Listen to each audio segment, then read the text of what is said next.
Саламатсыздарбы? Сиздер Агроайым жаштар долбоорунун алкагында чыгып жаткан Агроайым подкастын көрө баштадыңыздар. Аны мен Бахар Хакимова алып барам. Биздин бүгүнкү коногубуз Балары компаниясынын негиздөөчүсү Айжан Кулманбетова. Айжан айым, саламатсызбы? Студиябызга кош келдиңиз. Саламатсыздарбы? Биздин подкастыбыздын максаты ушул агро тарамагында агробизнести жасоодо бир мүмкүнчүлүктөр жөнүндө маалымат берүүнү максат кылат. Сизден дагы пайдалуу маалымат алабыз деп ишенип турам. Бүгүнкү күндө Балары компаниясы бал менен иштеткенсиздер, ишмердүүлүгүңүз жөнүндө айтып берсеңиздер, ушул экспортко чыгат экенсиздер, кайсы жактарга экспорт кылып атасыздар? Анан сөзүн башында ушул биринчи өзүңүздүн тажрыйбаңыз жөнүндө айтып берсеңиз, эмне түйшүктөрдү көрдүңүз? Рахмат. Биздин Балары компаниясы 12 жыл толук, 13-чү жылга кетип атат. Биз бал азыктарын экспорттоп жатабыз. Ошол 12 жылдан бери биз мындай жылдан жылга географияны да көбөйтүп, география сбыта дейбиз. Анан ошол көлөмүн дагы көбөйтүп, анан мындай стабилдүү иштеп келе жатабыз десем болот. Биринчи бул 12-13 жыл болуп калды. Жакынкы чыгыш өлкөлөрүнүн бул Бириккен Араб Эмираттарына алып барганбыз. Биринчи экспортуңуз, Албетте, ошо биринчи экспортубуз ошол Бириккен Арабтар Эмираты болгон, бирок мен аны эстегим деле келбейт чындыгында. Ушунчалык бир риск, тобокелчилик деп коет, тобокелчилик өтө жогорку мындай кадам болгон. Бул албетте эң чоң тобокелчилик, ошондой эле ката десек болот да. Мен эми аны дайыма айтып жүрөм. Жанагы бир тоодон учуп же болбосо бир видеолор болот го интернетте көрүп, бирок история не для повторения деп коет да. Мен аны кайталабай эле коюш керек деген. Кайталабай эле коюш керек. Бирок ал менин өзүмдүн баягы жеке өзүмдүн опыт, өзүмдүн баягы тажрыйбама кирип калды. Бирок биз ошону менен мындай мен өзүмдүн жеке каталыгымдан алган сабактарым менен мындай өнүгүүнүн үстүндө келе жатабыз да. Азыр эми жакшы болуп калбадыбы? 13 жылдан бери мындай өзгөрүүлөр көп, окутуулар жүрүп атат, интернет аймагында мындай кенен мындай маалымат ала алсак болот. Жок дегенде ушул Facebook баракчасы бар, Instagram. Анан ошол экспорттоп аткан адамды же компанияны карап деле мындай жетиштүү болбосо дагы бир аз мындай маалымат алса болот да. Ал кезде бизде эч кандай маалымат жок болчу. Анан мен ошол жака мындай бир идея келди. Анан кийин мындай ал документти кантип даярдаш керек, кандай товар алып барыш керек билбей туруп эле, бирок документтерди даярдаганга мага жарым жыл убакыт кеткен да. Анткени маалыматтын жоктугу, улам сурап, улам баягы лабораторный тестке берип отуруп, анан даяр болгондо анан кийин барган болчумун. Бирок баргандан кийин мен ойлогом, мен даярданып алдым, болду, кетип атам депчи. Баргандан кийин сбыт деген бар, маркетинг деген бар. Аларды биз эч кандай ойго албай эле барганбыз. Барсак эле мындай талап кетчүдөй сезилип баргам да. Эч кандай жанагындай банкаларга куйбай эле бочка ар кандай флягалары, жанагындай бочкаларда салынчу, пластмассовый азыр деле бар. Ошондойлорго алып баргам да.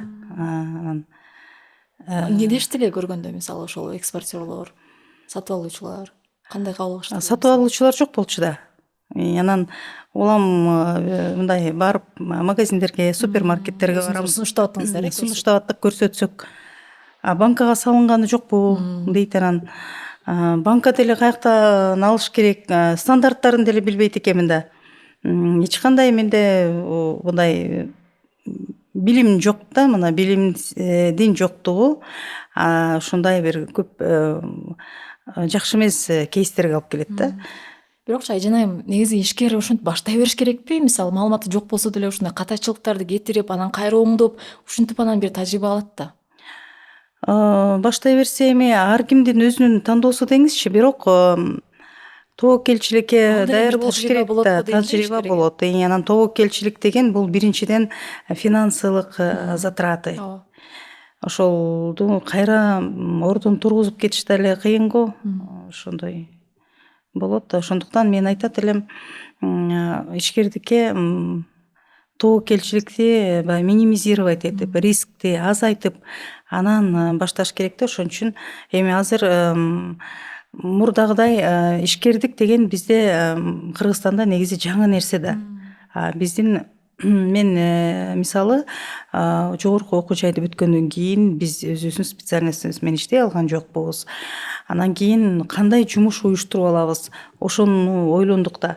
Анан ошол жумушту мисалы бир маалымат алгандан кийин мен экспорттошум керек экен дегенден кийин кандай, кантип дегенди биз маалымат булактары жок болчу.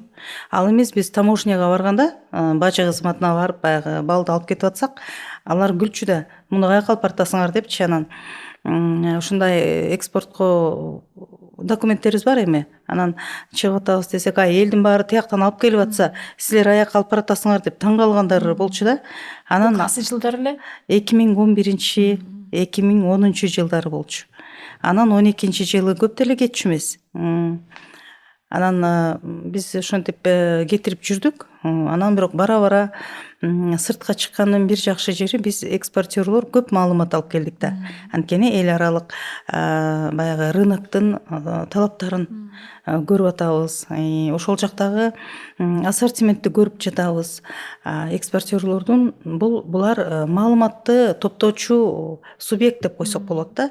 Анан сырттан маалымат алып келет, жаңылануу бир нерселерди алып келет, инновациялык бир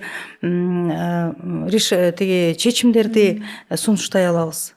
Биз өзүбүздүн тармакта бал өндүрүүчүлөргө ошо инновациялык бир сунуштар болот. Биз эки жактан көрүп келген. Биз ошолорду сунуштай алабыз да. Албетте бул чоң жетишкендик десек болот ошо биздин тармагыбызда. Бүгүнкү күндө ошондо кайсы өлкөлөргө экспорттоп жатасыздар? Мындай кеңейдиби географиясы, анан көлөм боюнча кандай болуп атат? Башка салыштырмалуу. Биз жаңы баштаганда ошол бир эле өлкөдөн баштаганбыз. Анан кийин жыл сайын ошо географиябызды мындай кеңейткенге аракет кылып келатабыз. Ошол эле чыгыш өлкөлөрүнүндө эми аякта бир эле араб мамлекети, тиги бириккен Араб Эмираттары эмес да, аякта башка дагы мамлекеттер бар. Саудовская Аравия деген бар, Бахрейн деген мамлекеттер бар, Кувейт. Биз ошол жактарга чыгара алдык. Талап жакшы да негизи. Жок, талап жакшы деп айта албайбыз. Мисалы үчүн мен көп угамда биздин балды баланча деген өлкөдө аябай жакшы алат экен, ошол жакта жактырышат экен деп. Жок, бул кичине мындай катараак айтылган сөз деп айта алам. Аны дагы алып барыш керек, сунушташ керек. Анткени конкуренция өтө чоң. Дүйнө жүзүндө бал өндүрүүчүлөр атайын ошол экспортко ылайыктап, атайын мамлекеттик деңгээлде маркетинг жүргүзгөн балдын түрлөрү бар. Мисалы үчүн ошол Австралия, Новая Зеландия, булар лидер бал өндүрүү боюнча жана балды экспорттоо боюнча. Дүйнө жүзүндөгү рынокто көп өлкөлөрдө ошол эле Манука деген Новая Зеландиянын продуктысы бар. Анан Швейцария деген дагы балдын баягы жакшы ассортиментин сунуштай алат. Алардын эми упаковкасында, анан кийин мындай сунуштай алганында маркетингде албетте кындык жок. Ошондуктан булардын товары дүйнө жүзүндөгү тиги дүйнө жүзүндөгү кардарларга мындай сунушталып жетип атат да. Эмнеге? Анткени булар бирдиктүү ошол мамлекеттик деңгээлде булар маркетинг жасай алат экен. Булардын ошол экспорттук саясаты иштейт экен. Ошондуктан эми албетте аларга теңелиш кичине бизге мындай эртерээкпи деп ойлойм. Алар эми баягы капиталисттик өлкөлөр, булар ошол экспорт ориентированный товарларды өндүрүп көнгөн, булар кандай маркетинг кылышты билет. Анан биздики эми жаш болуп атпайбызбы? Биз деле бирок аракетибиз чоң. Эң негизгиси адамдык Жылыш ресурс. барбы бирок азыр Албетте жылыш көп. Мен көп кишилерден угуп калам, жаштардан угуп калам, баары эле экспортто болсо келет да. Мурун экспорт десек күлүшчү. Мен өзүм экспорт кылып жүргөндө күлүшчү да. Элдер деген тияктан алып келип атса, сен болсо ошол жакка алып барып атасың. Эми ушу мётту кантип это несерьезно деп айтышчу да. Анан даже Дед Морозтой болуп ушул балды таштачы деп күлдүрүп айтышчу. Бирок бул бал десе эле мындай жөн эле бир бочкадагы бир бал, анан ошону көтөрүп алып эле нары бери жүргөндөй бир түшүнүк болчу да. А на самом деле бул биздин жергиликтүү продукция, өзүбүздөн өнүп чыккан продукция. Мейли бал болобу, мейли бир башка эми биздики агрардык мамлекет да. Ошол башка агрардык бир продукция болобу, биз ошону кандай кылып кардарларга жеткиришибиз керек. Кыргызстандын ичинде албетте өзүбүзгө жетишсе, анан кийин сырткы рынокко кандай кылып чыгарсак, ушуну кандай туура сунуштай алсак деп ошону мындай ойлонсок жакшы болот да. болмок. Сиз жана өлкөлөрдү айтып кеттиңиз. Ошолордун тажрыйбасын алып колдонуп атасызбы? Негизи эле ошо экспортко чыга баштаганда каяктан алдыңыз маалыматтарды? Атайын бир жактан окутуудан өттүңүзбү? Бул эми рынок өзүнүкүн диктовать этип коет деген бар да. Эң негизгиси бул жерде конкуренция бар. Биз ошол конкуренцияда туруштук бере алабызбы? Буну өзү рынок өзү чечип коет. Баягы баа саясаты деген бар, сапаты деген бар. Ошол эле өзү чечип кое алат. Ошонун арасында, ошол лидерлердин арасында албетте Китай деген бар. Кытай бул өтө өндүрүшү, балдын өндүрүшү боюнча булар лидер. Дүйнө жүзүндөгү экинчи, биринчи орунда турган чоң өндүрүшчү Кытай. Аргентина, ошондой эле Иран. Иран эми Европа өлкөлөрүнө алар чыгара албайт, бирок жакынкы чыгыштын рыногунда ошол Ирандын балы, анан Индиянын балы толтура. Бирок биз өзүбүздүн кыргыз балы деген текчени түзүп келе жатабыз десем жаңылышпайм. Жакшы эле аты чыгып атат Кыргызстандын балы деле. Жакшы бир конкурстарга катышып, эл аралык көргөзмөлөргө катышып жатканын, алдыңкы орундарда алып атканын угуп атабыз. Ооба, бул биринчиден ошо экспортерлордун эмгеги, ошолордун тобокелчилиги, ошолордун өзүлөрүнүн салган каражаты. Муну эми сырткы ошол конкурстарга, эл аралык бир мындай сыйлыктарга ээ болуп атсак, бул ошол биздей ишкерлердин аракети менен болуп атат да. Анан кийин бул рынокты чыгыш үчүн, экспортко чыгыш үчүн эми азыр өзүңүз билесиз, маалымат заманы, көп нерсе бат-бат өзгөрүп турат. Ал эмес стандарттарды өзгөрүп турат жыл сайын. Ошол сунуш көбөйгөн сайын биз эле эмес, ошо Кыргызстан, Непалдыкы бар, Непалдагы ушу биздей болуп азыраак көлөмдө, бирок мындай жакшы сапаттуу продукциялар бар. Ошондой эле башка өлкөлөр бар. Мына азыр Россия сунуштап атат, Белоруссия, Украина деген лидер болчу, азыр кичине солгундап атат. Алардын баягы тиги көлөмү дегендей. Ошолордун арасында мындай конкуренцияга туруштук берүү үчүн биз тынбай мындай окуп турушубуз керек, өнүктүрүшүбүз керек өзүбүздү, компанияны. Ал эмес өлкөнүн ичинде конкуренция кылыш кыйын го, өзүңүз билесиз. Ошол. Бүгүнкү күндө канча кишини жумуш менен камсыз кылып атасыз? Сиздин колуңузда канча киши иштейт? Анан алар дагы ушинтип өзүлөрүн өнүктүрүп, маалыматтарды улам алып ушинтип турушабы? Аларга да бир окутууларды, бир семинарларды өткөрүп турасызбы мисалы? Жакшы суроо. Биздики эми мындай да, мындай компания десе эле бир офисти алып, чоң офис, анан көп жумушчу орундар, анан кийин кагаздар ушундай бир суета болуп турса ошол жерде иш болуп атат деген бир түшүнүктөр көп да. На самом деле мен бир офиске байланбайм. Же болбосо мындай кечке бир жерде отурушганга болбойт, биздики отура албайбыз. Менин коллективим десем болот, менин командам бул айылдарда да, Өндүрүшчүлөр, өндүрүшчүлөр. Анткени мен өндүрүшчүлөр менен иштейм. Алар менен биз кандай иштейбиз? Эң негизгиси экспорттоо үчүн бизге жакшы сырье керек да.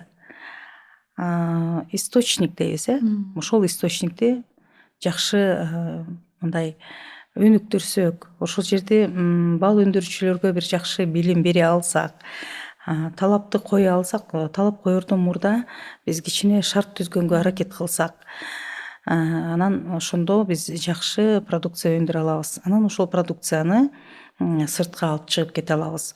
Анан жөн эле баягы сатып алып сатып деген андайдан биз өткөнбүз. Поставщиктерден алабыз. Андай да тажрыйба болду дейсиз. Андай да болгон. Ал деле иштеген, жакшы болчу, бирок баягы заман өзгөрүп атат. Талап өзгөрүп атат. Биз поставщиктер менен иштегенде бул жерде баягы адамдык фактор дейбиз. Ошол адамдык факторду никто не отменял да. Ал жерде ар кандай поставщиктер болуп калат. Анда ушул көбүнчө неден ката кетиришет, ушуларды айтып берсеңиз, ушул балчылар. Азыр биздин поставщиктердин бал өндүрүүчүлөрдүн дагы аң сезими дейбизби? Жок, мен адамдыкты айткан жокмун. Ошо ишкердик Байланыштуу, ишке ишкердик аң сезим да. Өндүрүүчүлүк аң сезим. Ошол кичине баягы өсүп келе жатат да. Анткени мурун мен поставщиктер менен иштегем. Алар алып эле сатып ийет да. Же болбосо, ооба мен бал өндүрөм, мен объемум көп деп туруп эле, анан башка бир жактан алып келип эле, сапатын карабай эле, лишь бы баягы сатып ийиш керек деген болчу да. Андан деле биз өттүк. Биз ошондой поставщиктер менен иштеп калдык да. Анан кийин сапаты жакшы эмести бере башташты. Анан кийин биз азыр башкача ыкмада иштейбиз. Мен кече эле буквально ушу кече мына Кочкор районуна барып келдим. Ал жакта биздин иштеп аткан, мына былтырдан бери иштеп аткан бал өндүрүүчүлөр бар. Алар жаңы түзүлдү.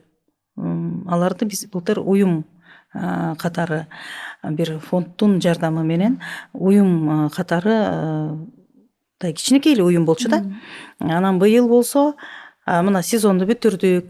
Былтыр жакшы ары челектерди, бал өндүрө турган андай кылып тренингтерди өтүп, баягы мындайча айтканда основаны коюп келгенбиз да. Биринчи жылкы биздин натыйжабыз өтө жакшы, биринчи жыл үчүн. Анткени арыларыбызды өлтүрүп албай, кыштан аман эсен сактап чыгардык, бирок болду албетте. Былтыркы жылы негизи ары көбүрөөк мындай жок болуп кетти да. Биз болсо быйыл ошол Кочкор жергесинде биз алып барып берген арылар, биз иштеп аткан группа арыларын сактай алды. Бул дагы бал өндүргөн тиги ишкерлер үчүн чоң жетишкендик. Кыштан аман эсен сактап калса, бул эмки жылга даярдык, жарым даярдыгың бар деген кеп да. Эгерде сенин арың жок болуп калса, кайра эле баягы арын алып, аны кайра өнүктүрүш керек да. Ошон үчүн албетте арыны жоготуулар болду. Биз ошону ошибканы кандай болду, ошону анализдеп, быйыл кайрадан ошону окууну өткөрүп, биз кече ошонун причина деп коебуз, себептерин аныктадык кече. Мен ошол бардым, себептерин аныктадык. Былтыркыдан да Кудайга шүгүр көбүрөөк каалоочулар келди. Анан бир кооператив кылып, ошолорду бир жамаат кылып түзүп, анан кийин бир чоң эле бир уюм болуп калдык, буюрса. Ушинтип иштешкен жакшы окшойт да. Атайын бир система, атайын бир багыт менен. Өзүмдүн багытым, өзүмдүн баягы эми бул чоң мамлекеттик деңгээлде эмес, бирок өзүмдүн компаниямдын деңгээлиндеги бир иш болуп калды да. Бул чоң жамаатты өзүбүздүн колубуз менен мындай кура алдык десек болот да. Ошол эле мына Токтогул району менен да иштешип аттык. Азыр мына дагы башка райондор менен иштешип атабыз. Кечээки баягы мисалды айтсам, ошол Кочкор району өтө активдүү болуп атат. Булардын жанагы био разнообразиясы өтө жакшы. Эми бизде 4 сезон тең бар биздин жерибизде. Ошонун агрардык өлкө да өзү баягы климаттык шартыбыз ошого ыңгайлуу. Биз ошону колдонушубуз керек. Ошого жараша адаптация болушубуз керек. Анан кийин өндүрө турган продукциялар көп эле. Биз ошону билишибиз керек. Балдан да башка иштерди жасасак болот дегендей биз кечээ сүйлөштүк. Мындай жакшы пландарды коюп келдик. Албетте бал өндүрүшчүлүктү биз өндүрө беребиз. Ушул башка мүмкүнчүлүктөр жөнүндө айтып калдыңыз. Мисалы, аялдар үчүн өзгөчө жаңы иш баштай турган жаштар үчүн эмне мүмкүнчүлүктөр бар? Эмне иш кылса болот? Кыргызстанда элдин ушу население калктын 65%тен көбү ушул айыл жергесинде турат да. Өзү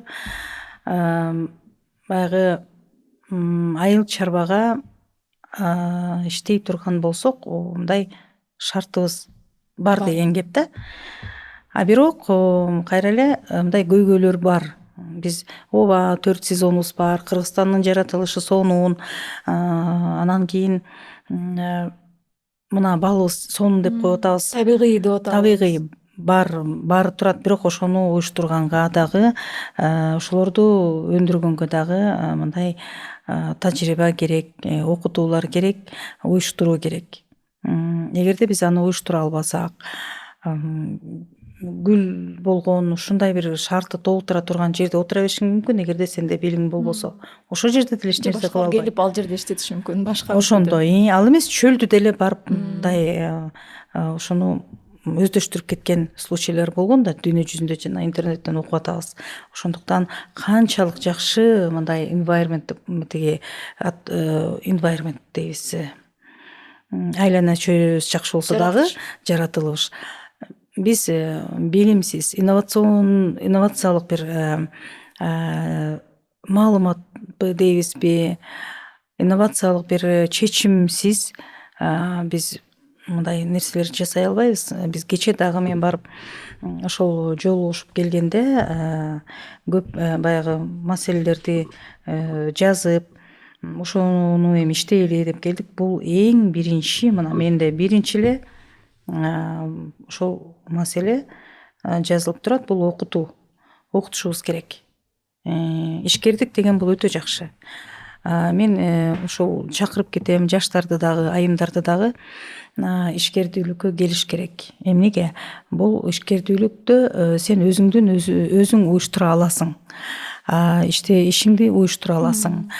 Бирок мындай эркин жүрө аласың. Ошол эле убакта сен жоопкерчилик бул ишкердүүлүк. Баягы каалаганда барам жумушка, каалаганда иштейм деген менен бул чоң мындай жоопкерчилик. Бул чоң иш. Тобокелдиктер болот. Тобокелдик. Сен керек болсо уктап калсаң дагы, же бир кечигип калсаң да, бул сага чөнтөгүңө зыян болуп калышы мүмкүн да. Өзгөчө аялдар үчүн кандай тобокелдиктер бар? Эмнеге даяр болуш керек аялдар ишкердик кылам дегендер?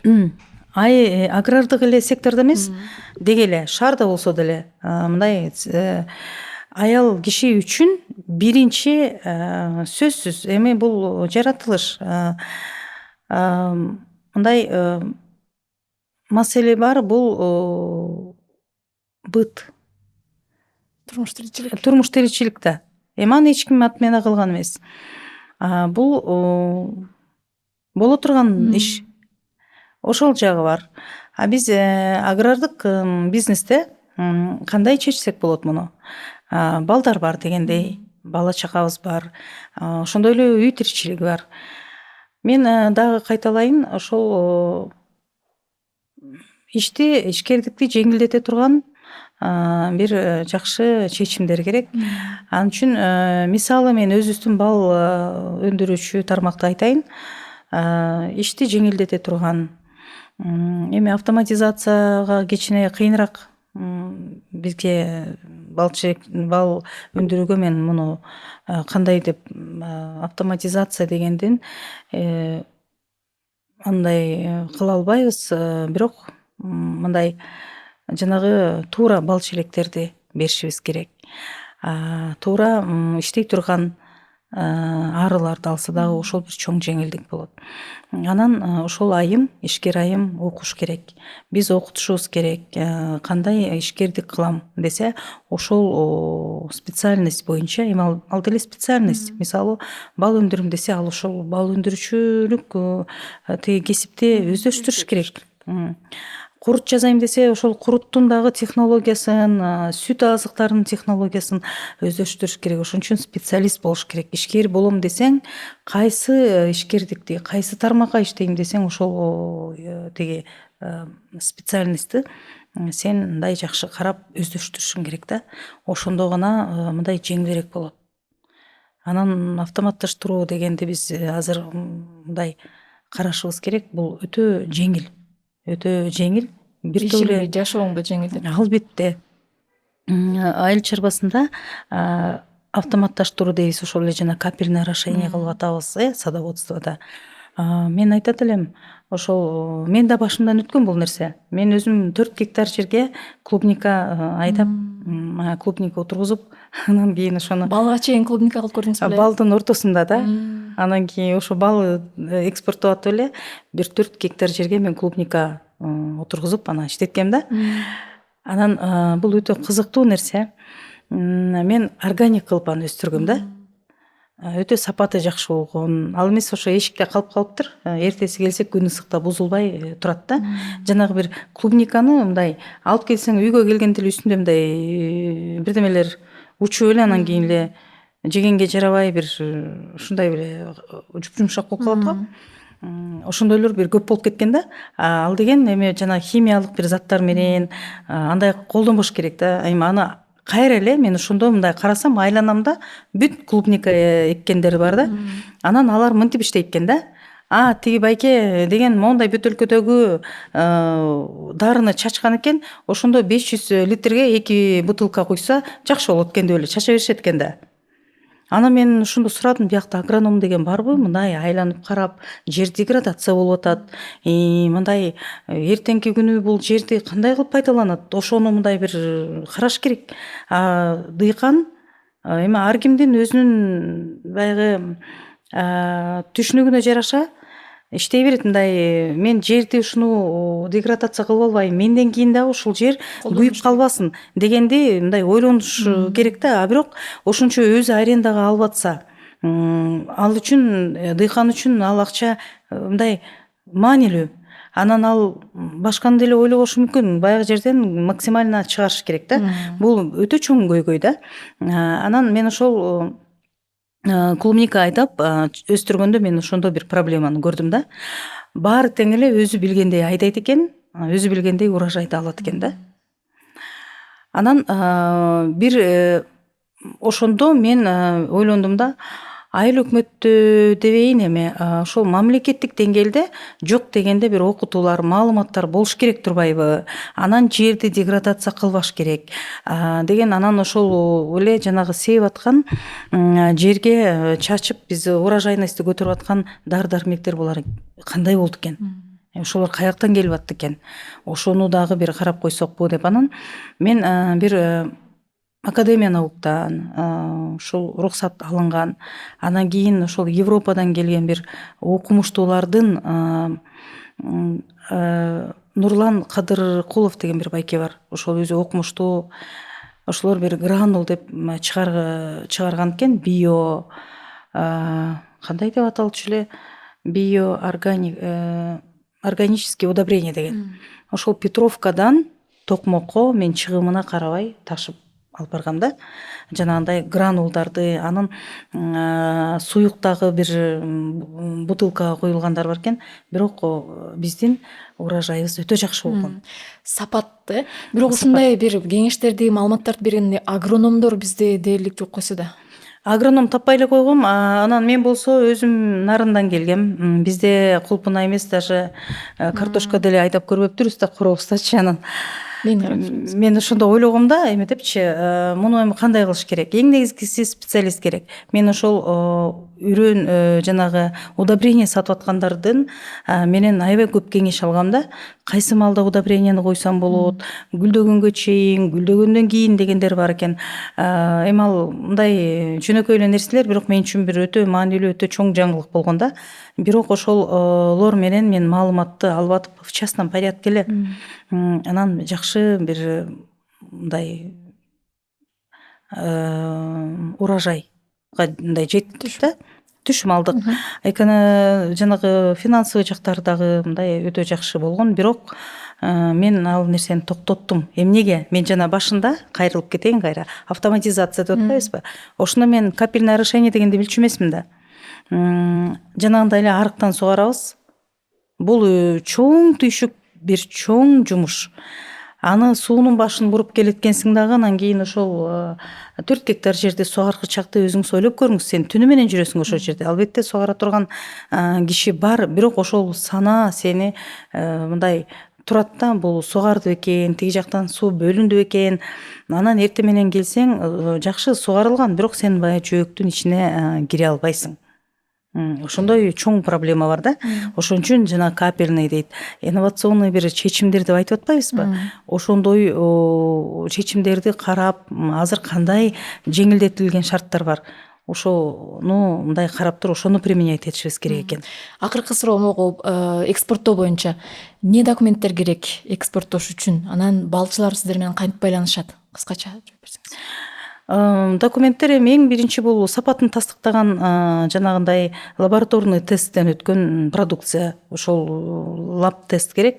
Анан биздин случайда, мен садоводствоны билбейм, Минсельхоз дейбиз, ошонун уруксаты бар. Анткени алар мына сапаты жакшы экен, ооба чыгарсаңар болот деген бир разрешительный документ берет, ошону менен чыгабыз. Түшүнүктүү. Сизге чоң рахмат. Келип кызыктуу маек куруп бердиңиз. Айтылган маалыматтар пайдалуу болсун деп ишенели. Ардактуу көрөрмандар, сиздер Агроайым Агро жаштар долбоорунун алкагында Агроайым подкастын көрдүңүздөр. Аны мен Бахар Хакимова алып бардым. Аман туруңуздар.